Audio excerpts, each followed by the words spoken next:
Hey guys, it's Wendy with Fab Crafts and More. Welcome back to my channel. If you're new, hello and welcome. I'm glad you're here. I would love for you to hit the subscribe button, or I think it's right down there. And if you end up liking this video, give it a thumbs up. So I just thought I'd pop on quick today. It's Sunday. My husband's watching football. I was watching football too, but the game's not going so well. I'm not sure if I should mention who it is. We wanted the Chiefs to win, and it looks like the Texans are sort of taking control here in the first half, but hopefully it'll get a little bit better, and I am here to entertain you for a few minutes. So what this video is about, I go to a lot of thrift stores and estate sales and places where I pick up books, so vintage books, bird guides.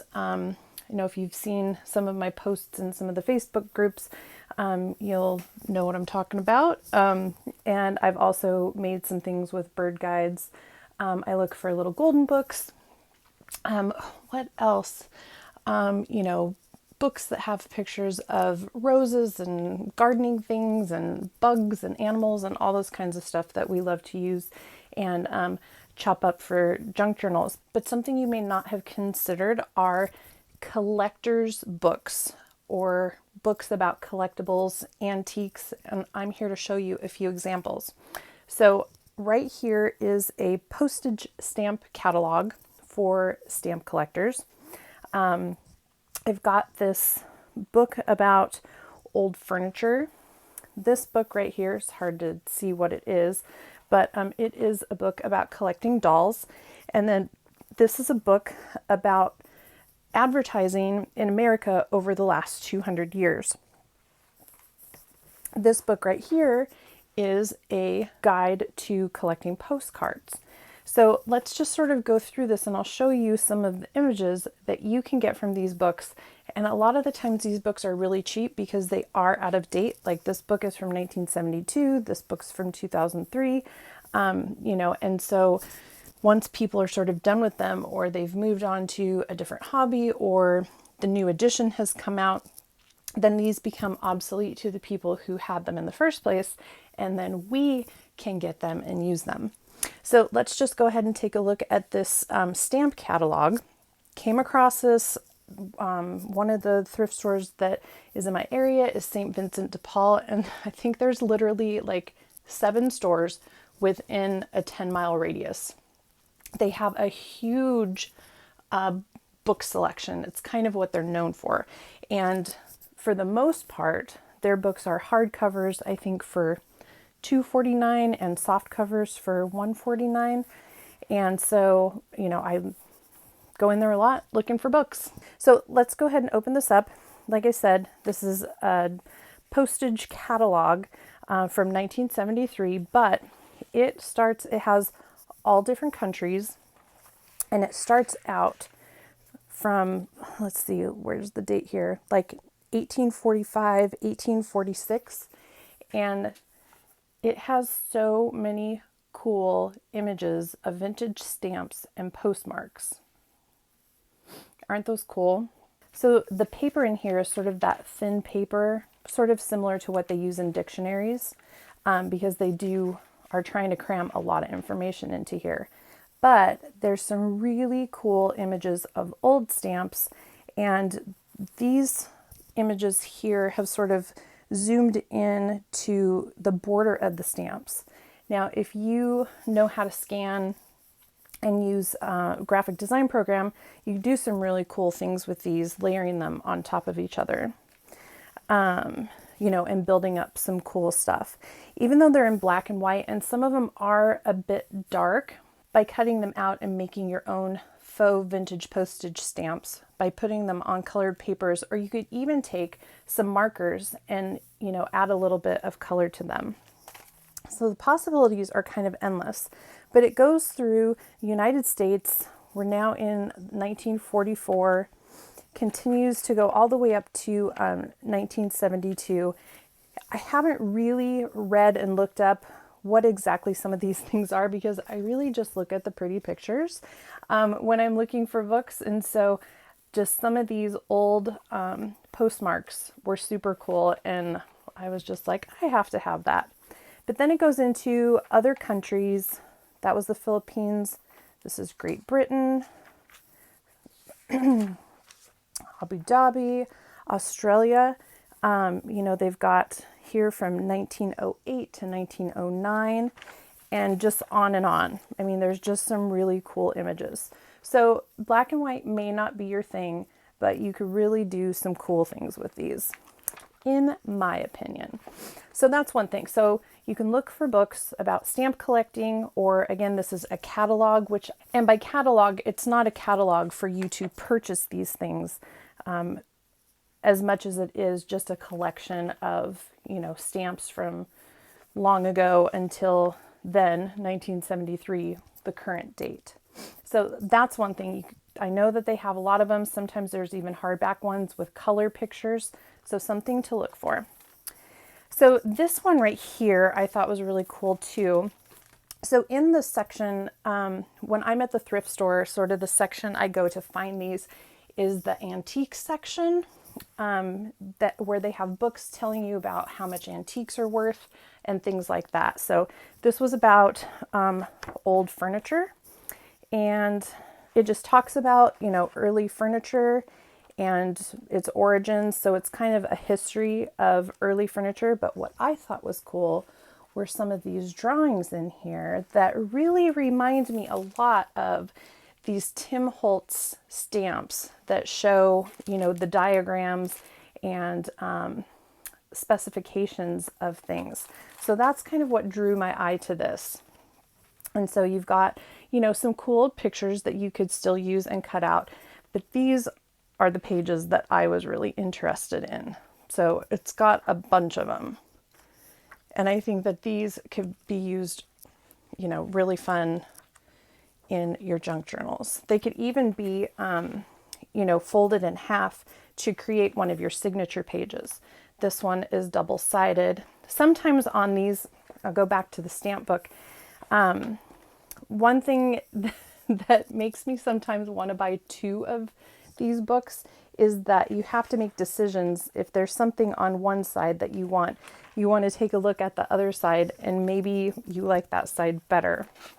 You can, for your own personal use, go ahead and scan pages too to use them. So anyways, this was just, like in the antique section of the books, of the thrift store in their books. And I just really liked the diagrams of the furniture. So another one I found was this history of dolls. And so again, this could be like for doll collectors.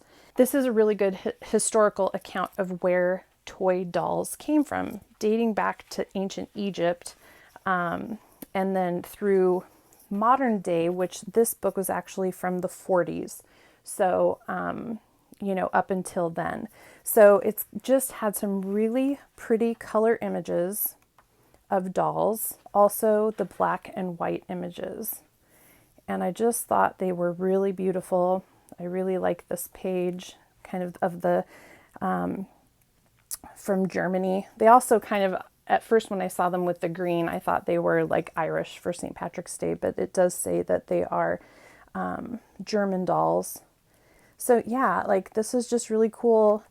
And, this would be something that is for doll collectors. And at this point, kind of has become obsolete to the person who may have had it because things have moved on. But these are the kind of things that we look for, right? All right, so let's pull this one out. And this is, I was kind of excited to find this one because I haven't found one specifically about postcards before. So I found ones about advertising and like old food labels, and things like that. But I saw this Collector's Guide to Postcards. I was like, oh my gosh, that's so cool. So this just has tons and tons of images of old postcards.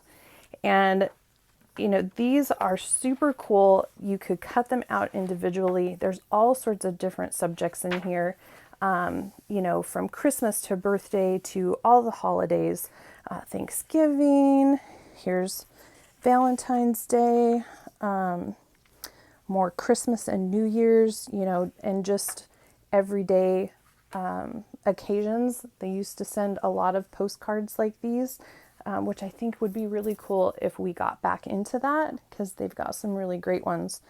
So it just basically, somebody just laid all of these postcards out and scanned them. And I think that this was actually a pricing guide from 2003, talking about what the value of postcards is.